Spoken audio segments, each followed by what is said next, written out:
मित्रांनो, पार्टी करायची आहे तर मग चला ना, सोलापूर बरोबरच विजापुरात प्रसिद्ध असलेल्या चाचा मच्छी ढाब्यावर। चाचा मच्छी ढाबा, विजापूर रोड, टाकळी, सोलापूर। संपर्क 9765066495। शहरातील नई जिंदगी इथे राहणाऱ्या सिकंदर आदम शेख वय 35 या इसमास अज्ञात कारणावरून सिद्धेश्वर नगर भाग 3 मधील सतीश मेडिकल जवळ नियाज अलंजेरी यांनी लाथा बुक्क्यांनी व दगडाने बेफाम मारहाण केली।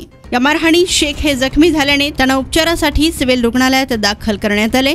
तर या घटनेची प्राथमिक नोंद सिव्हिल पोलीस चौकी येथे करण्यात आली, तर अधिक तपास पोलीस करीत आहेत।